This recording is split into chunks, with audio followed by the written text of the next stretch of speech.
As the world accepts a Twitter without @RealDonaldTrump, the big question is, now what?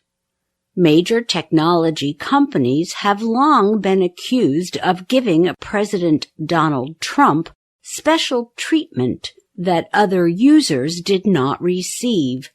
Now, tech companies have banned Trump from their platforms after a mob led by his supporters attacked the U.S. Capitol on January 6. Trump was blocked from Twitter, Facebook, Snapchat, and other social media platforms. In many ways, removing the president was the easy part. But what happens now? Will tech companies hold other world leaders to the same level of behavior? Will they go further into deciding what is and is not permitted on their platforms, perhaps angering many of their users? Will all this cause additional online divisions that will push people with extreme ideas onto secret platforms? Although they've long tried to remain neutral, Facebook, Twitter, and other platforms are slowly finding that they can play an active part in shaping the modern world. Their services are used by many angry groups, as well as people pushing misinformation about science, politics, and medicine. The companies are moving from defending free speech absolutism towards an understanding of speech moderation as a matter of public health, said media professor Ethan Zuckerman of the University of Massachusetts, Amherst. None of this can be fixed quickly, and banning a president with only a few more days in office is not the answer. But there are ways to be more effective. When the 26-minute video Pandemic suddenly appeared on the Internet, it received millions of views in just a few days. It was filled with untrue information that pointed to a worldwide COVID-19 conspiracy. Facebook, Twitter, and YouTube removed it only after the video had received millions of views. But the companies were ready for part 2 of the video. When it appeared, it was removed immediately and received very little attention.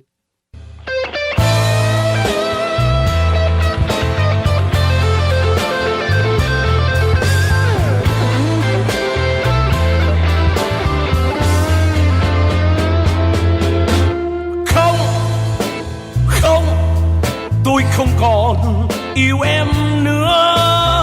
Không, tôi không còn yêu em nữa. Không, tôi không còn yêu em nữa. Sharing disinformation about COVID is a danger because it makes it harder for us to fight the disease, Zuckerman said. He added that sharing disinformation about voting is an attack on our democracy. It has been easier for tech companies to act on matters of public health than on politics.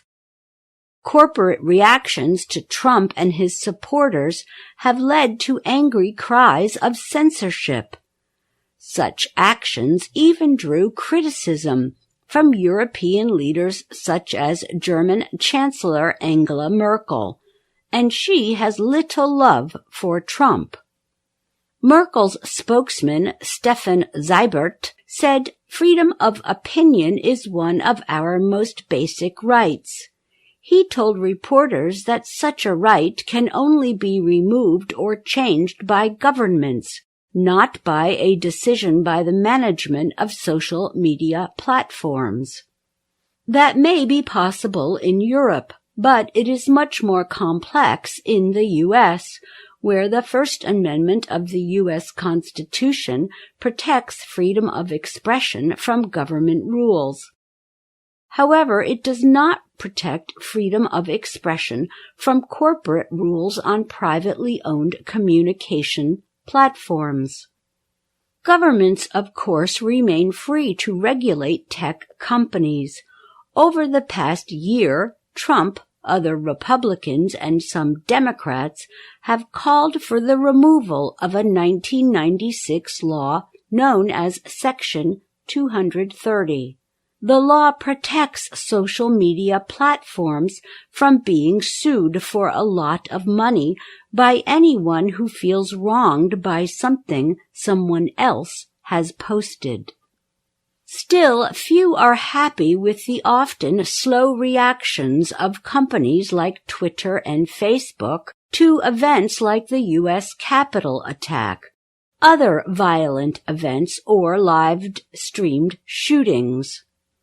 Sarita Schoenbeck is a University of Michigan professor who studies online harassment.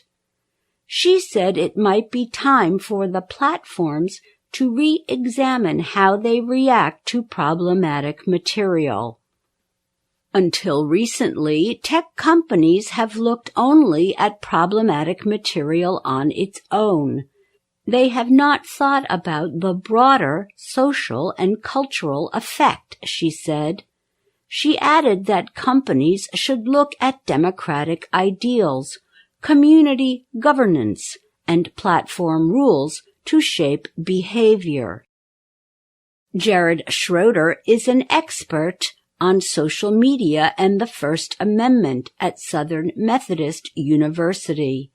He thinks the Trump bans will push supporters to more secretive platforms where they can organize and communicate.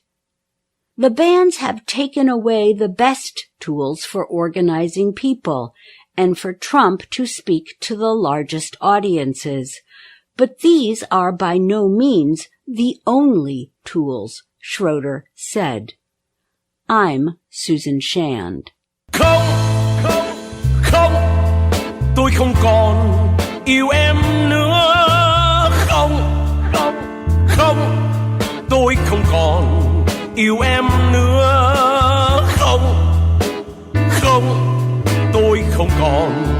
Tôi không còn yêu em nữa. Em ơi,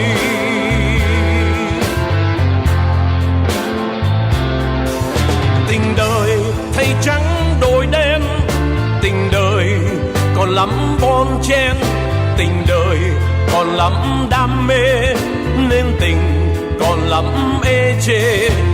Tình mình có nghĩa gì đâu, tình mình đã lắm thương đau, tình mình gian dối cho nhau, thôi đành hẹn lại kiếp sau. Không,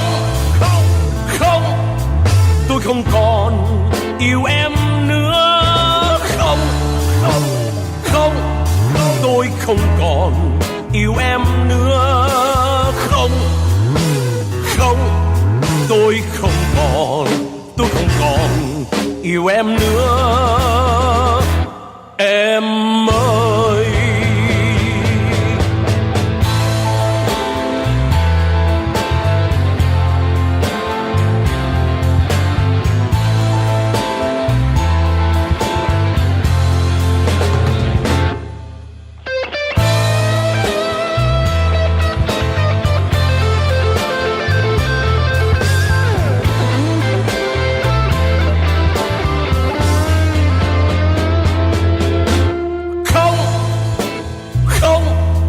tôi không còn yêu em nữa.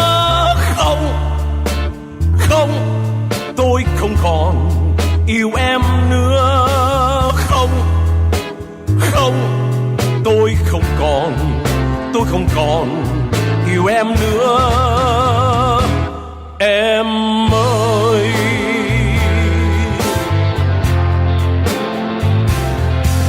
tình đời thay trắng đổi đen, tình đời lắm đam mê, nên tình còn lắm ê chê. Tình mình có nghĩa gì đâu, tình mình đã lắm thương đau, tình mình gian dối cho nhau, thôi đành hẹn lại kiếp sau.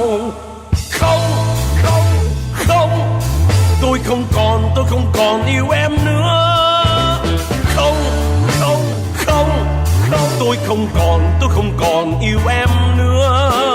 Không, không, tôi không còn yêu em nữa. Em